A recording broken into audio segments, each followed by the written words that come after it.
여러분, 안녕하세요. 오늘은 조금 특별한 이야기를 나누고 싶습니다. 혹시 부모님이 왜 그렇게까지 하셨는지 이제야 이해되신 적 있으십니까? 젊었을 땐 그저 답답했습니다. 왜 그렇게 아끼셨는지, 왜 그렇게 반대하셨는지, 왜 그리 말이 없으셨는지 그땐 몰랐습니다. 그 선택 하나하나가 사랑이었다는 걸. 그리고 많은 사람들은 너무 늦은 뒤에야 그 사실을 깨닫습니다. 오늘 이야기는 아마 당신 이야기일지도 모릅니다. 우리 모두의 이야기입니다. 어린 시절 우리는 자주 불평했습니다. 왜 우리 집만 이래? 친구들은 다 되는데 왜 나만 안 돼? 그때는 몰랐습니다. 부모님의 그 선택들이 무엇을 의미하는지. 세월이 흘러 이제 우리도 부모가 되었고 어느덧 머리에 흰 머리카락이 하나둘 늘어갑니다. 그제야 보이기 시작합니다. 부모님이 하셨던 선택의 무게가, 그 선택 하나하나에 담겨 있던 사랑이. 오늘은 그 이야기를 함께 나눠보려 합니다. 젊을 땐 몰랐던, 늙어서야 이해되는 부모의 선택에 대하여. 초등학교 5학년 봄이었습니다. 새 학기가 되면 친구들은 모두 새 운동화를 신고 왔습니다. 하얗고 깨끗한 신발, 밑창에서 나는 새 제품 냄새까지. 저는 부러운 눈으로 그걸 바라봤습니다. 엄마, 나도 새 운동화 사주면 안 돼요? 어머니는 제 낡은 운동화를 들여다보셨습니다. 옆구리가 조금해지고 발가락 부분이 닳았지만 아직 신을 만하다고 하셨습니다. 이거 아직 멀쩡한데? 신을 만하잖아. 바느질 도구를 꺼내셨습니다. 해진 부분을 꿰매고 예쁜 패치를 덧대어 가리셨습니다. 봐봐, 이러면 새 것처럼 되잖아. 어머니는 웃으셨지만 저는 속상했습니다. 체육 시간마다 신발을 갈아 신을 때가 부끄러웠습니다. 친구들이 볼까봐 발을 숨기고 싶었습니다. 왜 우리 집만 새 신발을 못 사는지 이해할 수 없었습니다. 지금은 압니다. 운동화 한 켤레 값이 당시 일주일 식비였다는 것을. 어머니는 본인 신발을 5년째 신으면서도 제 신발 살 돈을 아껴두셨다는 것을. 그 돈으로 제 학원비를 내고 계셨다는 것을. 어머니의 신발장을 열어보면 신발이 겨우 두세 켤레였습니다. 모두 10년도 넘은 것들이었습니다.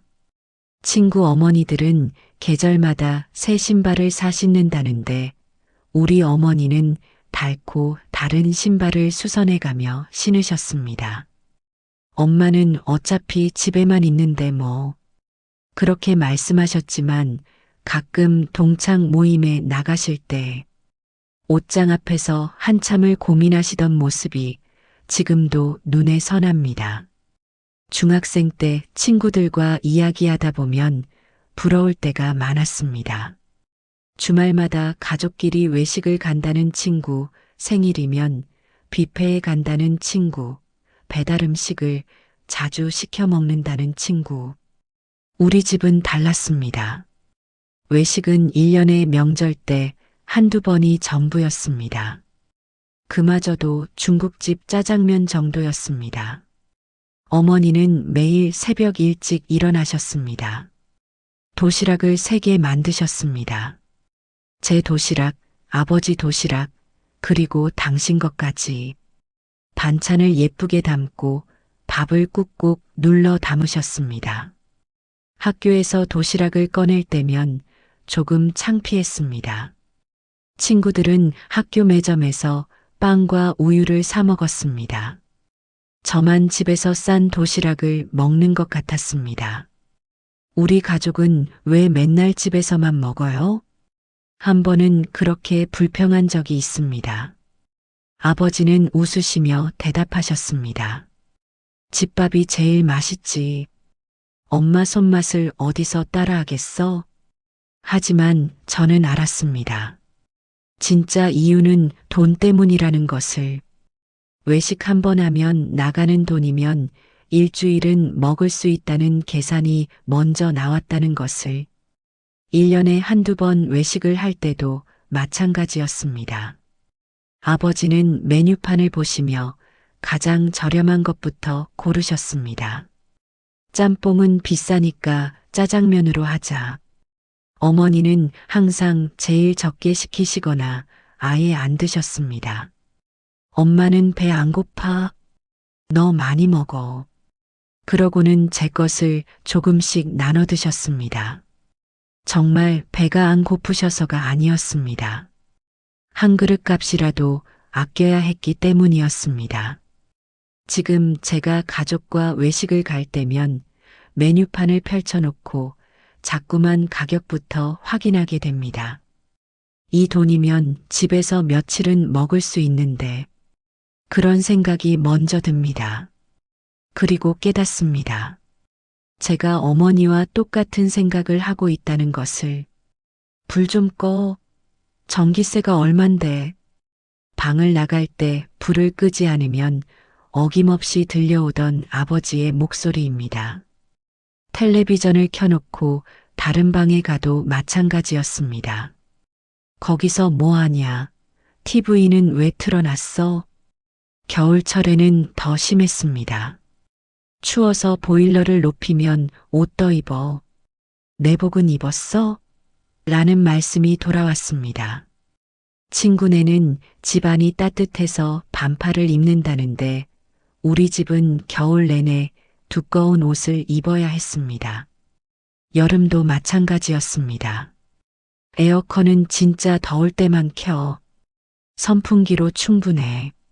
정말 더운 날에도 잠깐만 켜주시고는 금방 꺼버리셨습니다. 아버지는 매달 고지서가 오면 꼼꼼히 확인하셨습니다. 작은 수첩에 전기세, 수도세, 가스비를 적어두시고 전달과 비교하셨습니다. 이번 달은 지난달보다 조금 나왔네. 좀 아껴야겠어. 몇천 원 차이에도 민감하게 반응하셨습니다. 당시에는 이해할 수 없었습니다. 고작 전기세 몇만 원 때문에 왜 저렇게까지 하실까? 지금은 압니다. 공과금 하나하나가 부담이었다는 것을. 전기세 몇만 원을 아끼면 제 학용품을 하나 더 사줄 수 있었다는 것을. 한 달 공과금을 모두 합치면 10만 원이 훌쩍 넘는다는 것을. 여름과 겨울에는 더 많이 나온다는 것을. 저도 이제 고지서를 받아볼 때면 한숨이 나옵니다.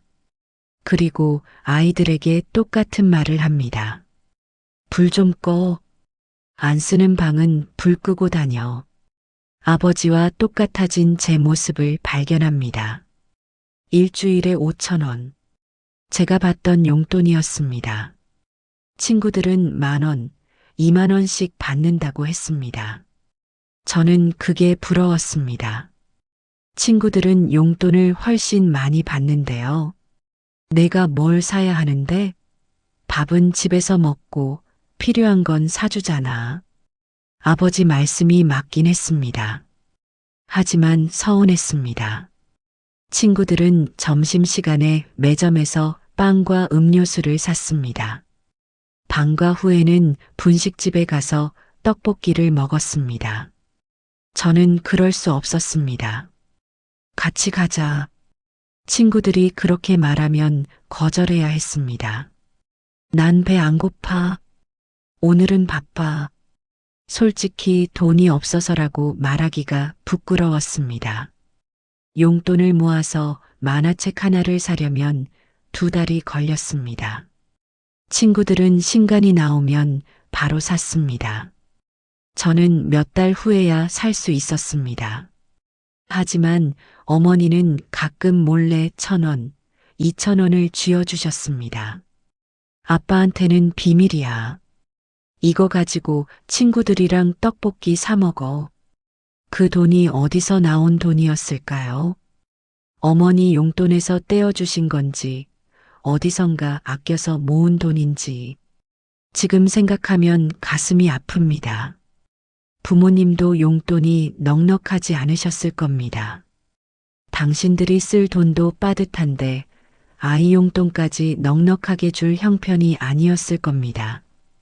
그래도 약속한 용돈만큼은 꼬박꼬박 주셨습니다. 한 번도 빠뜨리지 않으셨습니다.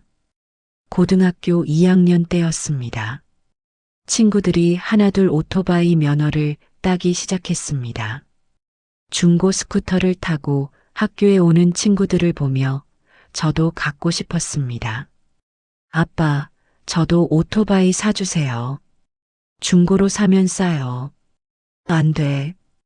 단 2글자였습니다. 이유도 설명도 없었습니다. 저는 끈질기게 졸랐습니다. 친구들도 다 타고 다닌다고, 학원 갈 때 편하다고 온갖 이유를 댔습니다. 절대 안 돼. 그 얘기 다시 꺼내지 마라. 아버지의 목소리는 평소보다 낮고 단호했습니다. 저는 화가 났습니다. 방문을 쾅 닫고 들어가 며칠간 아버지와 말을 섞지 않았습니다. 몇 달 후였습니다. 같은 반 친구가 오토바이 사고를 당했습니다. 다행히 큰 부상은 없었지만 한 달을 입원했습니다. 깁스를 하고 학교에 온 친구를 보면서 가슴이 철렁했습니다. 그날 저녁 아버지가 조용히 말씀하셨습니다. 아빠가 왜 안 된다고 했는지 이제 알겠지? 내가 다치는 걸 볼 수는 없어서야. 그때야 알았습니다. 아버지의 단호함이 미워서가 아니었다는 것을. 제가 다칠까봐, 혹시라도 위험한 일을 당할까봐 밤마다 걱정하셨다는 것을. 지금 저도 아이를 키우면서 압니다. 위험해 보이는 것을 하겠다고 하면 본능적으로 안 되라고 말하게 됩니다. 아이는 서운해합니다. 하지만 사랑하기 때문에 더 단호해질 수밖에 없습니다. 중학교 졸업 무렵이었습니다. 친구들과 PC방에서 밤을 새우자는 계획이 있었습니다. 한 번만요. 친구들 다 간대요. 안 돼. 집에서 자야지. 왜요? 한 번만이라니까요. 목소리를 높였습니다. 어머니는 흔들리지 않으셨습니다. 안 되는 건 안 되는 거야. 저는 화가 났습니다. 엄마는 날 믿지 않는 거죠? 친구들은 다 부모님이 허락해 주는데. 친구들에게 거짓말을 했습니다. 집에 일이 생겨서 못 간다고. 그날 밤 혼자 방에 누워 억울하고 서러웠습니다. 몇 년이 지나 대학생이 되었습니다. 어느 날 뉴스에서 청소년 범죄 기사를 봤습니다. 밤늦게 PC방을 배회하던 아이들이 사건에 휘말린 이야기였습니다. 그제야 이해했습니다. 어머니가 저를 믿지 못해서가 아니었다는 것을. 세상이 안전하지 않다는 걸 아셨기 때문이었다는 것을. 제 원망을 감수하고서라도 제 안전이 더 중요하셨다는 것을. 부모의 단호함은 냉정함이 아니었습니다. 그것은 가장 뜨거운 사랑이었습니다. 미움받을 각오를 하고서라도 지켜야 할 것이 있다는 믿음이었습니다. 어릴 때 가끔 밤늦게 일어나면 거실에 불이 켜져 있었습니다. 어머니가 식탁에 앉아 계산기를 두드리고 계셨습니다. 앞에는 가계부와 고지서들이 쌓여 있었습니다. 엄마, 왜 안 자요? 응, 금방 잘게. 너 자거라. 어머니는 웃으시며 말씀하셨지만 표정은 무거웠습니다. 가계부에는 빼곡한 숫자들이 적혀 있었습니다. 수입, 지출, 남은 금액. 어디서 얼마를 더 아낄 수 있을지 계산하고 또 계산하셨습니다. 다음 날 아침 어머니는 언제 그러셨냐는 듯 밝게 웃으며 아침을 차려주셨습니다. 밤새 잠을 설치신 것 같은데도 내색하지 않으셨습니다. 지금 생각하면 그 밤들이 얼마나 무거웠을까요? 이달 생활비로 다음 달을 어떻게 버틸까? 아이 학원비는 어떻게 마련할까? 명절 비용은 어디서 나올까? 어머니는 우리에게 말씀하지 않으셨습니다. 돈이 부족해서 걱정이야라고. 그저 괜찮아. 다 있어라고만 하셨습니다. 우리가 걱정할까봐, 우리가 불안해할까봐. 아버지는 늘 건강하신 줄 알았습니다. 감기 한 번 걸리는 법이 없으셨고, 아픈 내색을 하신 적이 없으셨습니다. 제가 대학생이 되고 나서야 알았습니다. 아버지가 몇 년 전부터 당뇨를 앓고 계셨다는 것을, 병원을 다니시면서도 우리에게 말씀하지 않으셨다는 것을. 왜 말씀 안 하셨어요? 걱정할까봐. 별거 아닌데 뭘 그런 걸 다 말해. 어머니에게 들었습니다.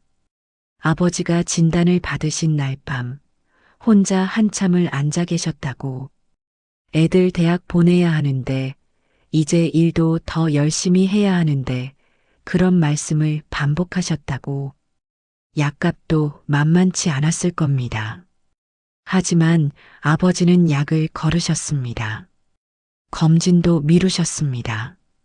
그 돈으로 제 학원비를 내셨습니다. 부모는 자신의 건강보다 자식의 미래를 먼저 생각했습니다. 자신의 아픔을 숨기고 치료를 미루고 그렇게 시간을 견뎌냈습니다. 부모님은 늘 괜찮다고 하셨습니다. 엄마 아프지 않아요?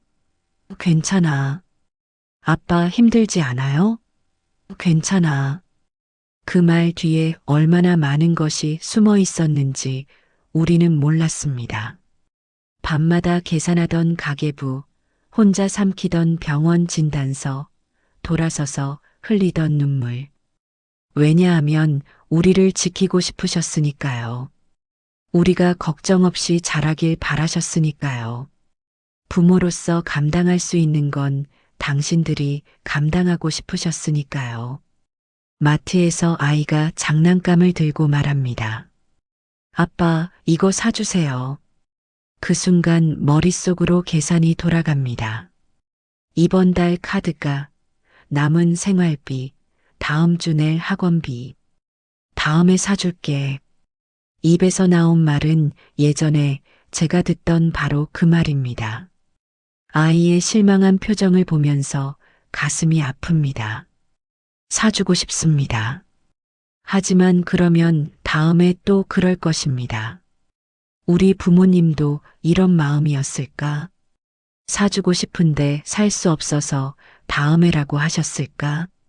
제 실망한 얼굴을 보면서 속으로 얼마나 미안해 하셨을까? 아이는 잠들었고 집안은 조용합니다. 식탁에 앉아 통장을 들여다봅니다. 이번 달 들어온 돈, 나간 돈, 남은 돈. 계산기를 두드리며 다음 달을 준비합니다. 한숨이 나옵니다. 더 벌어야 하는데 쉽지 않습니다. 그러다 문득 깨닫습니다. 어머니가 밤마다 가계부를 펼쳐놓고 계산하시던 모습이 그때 어머니도 이런 마음이셨구나. 부모는 혼자 견딥니다. 자식이 보지 않는 곳에서 걱정하고 자식이 모르는 시간에 준비하고 자식이 알지 못하는 무게를 짊어집니다. 그것이 부모의 삶입니다. 명절이 지나고 어머니께 전화를 드렸습니다. 잘 지내세요? 응, 잘 지내지. 짧은 안부만 주고받았습니다. 전화를 끊고 나서 생각했습니다. 정작 하고 싶었던 말은 하지 못했다고. 엄마, 그때 고마웠어요. 이제 알아요. 그런 말들을 하고 싶었는데 끝내 입 밖으로 내지 못했습니다. 다음에 하지 뭐. 그렇게 미루었습니다. 하지만 명절에 만나도 마찬가지였습니다. 바쁘게 시간이 지나가고 진심을 전할 타이밍은 오지 않았습니다. 그러던 어느 날 친구에게서 연락이 왔습니다. 친구 아버지께서 갑자기 돌아가셨다고. 해드리고 싶은 말이 많았는데 다 전하지 못했어. 그날 밤 잠이 오지 않았습니다. 우리 부모님은 괜찮으실까? 내가 말하고 싶은 걸 전할 시간이 아직 남아 있을까? 다음 날 저녁 용기를 냈습니다. 어머니께 전화를 걸었습니다. 엄마, 제가 어렸을 때 많이 힘드셨죠? 어머니는 잠시 침묵하셨습니다. 뭐가? 그냥 저 때문에요. 사주고 싶은 것도 많았을 텐데 못 사주시고. 무슨 소리야? 내가 잘 자라주는 게 제일 좋았지. 엄마, 그때는 몰랐는데 이제 조금 알 것 같아요. 제가 부모가 되어 보니까. 어머니의 목소리가 조금 떨렸습니다. 다 옛날 일이야. 넌 잘 커졌어. 고마워요, 엄마. 그리고 미안해요. 뭘 미안해. 엄마가 더 미안하지. 그날 밤 전화통화는 평소보다 길었습니다. 끊고 나서 마음이 한결 가벼웠습니다. 이제야 전한 말이지만 안 한 것보다는 나았습니다. 시간은 흘러도 사랑은 남습니다. 여러분, 긴 이야기를 함께 해주셔서 감사합니다. 오늘 이 이야기를 들으시면서 혹시 눈시울이 붉어지셨나요? 가슴 한편이 먹먹해지셨나요? 그렇다면 그것은 당신 안에 아직 부모님을 향한 마음이 살아있다는 증거입니다. 젊을 땐 몰랐던 것들을 늙어서야 이해하게 됩니다. 부모님의 그 선택들이, 그 희생들이, 그 침묵들이 무엇을 의미했는지. 하지만 이해가 늦었다고 해서 사랑이 늦은 건 아닙니다. 지금이라도 괜찮습니다. 지금이라도 충분합니다. 부모님이 아직 살아계신다면 오늘이 바로 그날입니다. 내일로 미루지 마세요. 다음 명절까지 기다리지 마세요. 오늘 저녁 전화기를 드세요. 떨리는 손으로 번호를 누르세요. 그리고 말씀하세요. 엄마, 나예요. 그냥 목소리 듣고 싶어서요. 아빠, 요즘 어떻게 지내세요? 어디 아픈 데는 없으세요? 처음엔 어색할 수 있습니다. 쑥스러울 수 있습니다. 하지만 용기를 내보세요. 그리고 천천히 말해보세요. 엄마, 아빠, 그때 제가 몰라서 미안했어요. 힘드셨죠? 정말 고생 많으셨어요. 이제야 알게 됐어요. 그때 왜 그러셨는지. 고맙습니다. 사랑합니다. 이 한마디가 부모님께는 세상 무엇과도 바꿀 수 없는 선물이 될 겁니다. 평생 기다려온 말일 수 있습니다. 떠나시기 전에 꼭 한번 듣고 싶으셨던 그 말일 수 있습니다. 주저하지 마세요. 내일은 늦을 수 있습니다. 다음 주는 기회가 없을 수 있습니다. 지금 이 순간이 마지막 기회일 수도 있습니다. 혹시 이미 부모님을 떠나보내신 분이 계신가요? 가슴이 너무 아프신가요? 전하지 못한 말들 때문에 밤잠을 설치고 계신가요? 괜찮습니다. 후회하지 마세요. 부모님은 이미 알고 계십니다. 당신이 이해하게 되었다는 것을, 당신이 감사하게 생각한다는 것을, 당신이 사랑한다는 것을 말로 전하지 못했어도 괜찮습니다. 부모의 마음은 말이 없어도 압니다. 자식의 마음을 읽습니다. 당신이 지금 이 순간 느끼고 있는 그 마음을 그분들은 이미 다 알고 계십니다. 그러니 이제는 용서하세요. 철없었던 과거의 자신을, 미처 말하지 못했던 자신을, 그리고 그 사랑을 다른 방식으로 표현하세요. 어떻게요? 부모님이 당신에게 해주셨던 것처럼 이제는 당신이 다음 세대에게 해주는 겁니다. 당신의 자녀에게, 손주에게, 주변의 젊은이들에게 그렇게 사랑을 이어가는 겁니다. 부모님이 보여주신 희생, 헌신, 책임감, 그 모든 것을 우리가 이어받아 다음 세대에게 전하는 것. 그것이 부모님께 드릴 수 있는 가장 아름다운 보답입니다. 우리가 이제 해야 할 일. 여러분, 우리도 이제 나이가 들었습니다. 어느덧 부모님이 계셨던 그 자리에 서 있습니다. 우리 자녀들도 아마 지금은 모를 겁니다. 우리가 왜 이런 선택을 하는지, 왜 이렇게 걱정하는지, 왜 이렇게 아끼는지, 지금은 몰라도 됩니다. 언젠가는 알게 될 테니까요. 그들도 부모가 되면, 나이가 들면, 그때 이해하게 될 테니까요. 그러니 우리는 묵묵히 우리 자리를 지키면 됩니다.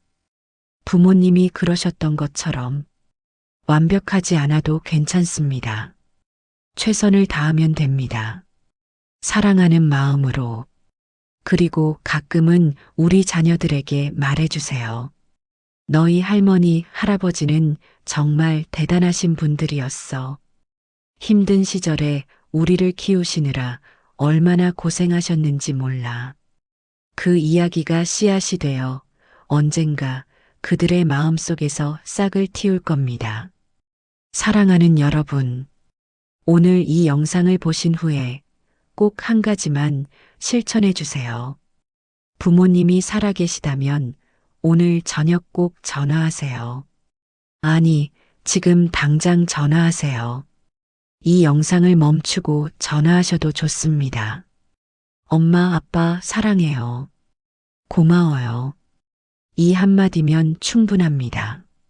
이미 떠나보내셨다면 오늘 밤 잠들기 전에 조용히 말씀하세요. 부모님이 계신 그곳을 향해서 엄마, 아빠, 이제 알아요. 늦게 알아서 미안해요. 그리고 정말 고마워요. 사랑해요. 그리고 내일부터는 그 사랑을 살아가세요. 부모님이 보여주셨던 그 사랑을 이제는 우리가 다음 세대에게 보여주는 겁니다. 젊을 땐 몰랐던 것들을 늙어서야 이해하게 되었습니다. 하지만 그 이해가 결코 늦은 건 아닙니다. 이제라도 알게 된 것에 감사하고 그 사랑을 다음 세대에게 전하면 됩니다. 그것이 우리가 할 수 있는 가장 아름다운 보답입니다. 부모님, 이제는 압니다. 그때 그 선택들이 얼마나 무거웠는지, 능력이 아니라 책임으로, 욕심이 아니라 헌신으로 살아오셨다는 것을, 계산기보다 한숨이 먼저였다는 것을, 그 한숨 속에 우리를 향한 사랑이 가득했다는 것을, 늦었지만 이제라도 전합니다. 고맙습니다. 미안합니다. 그리고 사랑합니다. 여러분도 오늘 부모님께 한 통의 전화를 걸어보시기 바랍니다. 아직 늦지 않았습니다. 지금이 바로 그때입니다. 사랑합니다, 여러분. 그리고 시청해 주셔서 감사합니다. 구독과 좋아요 부탁드립니다.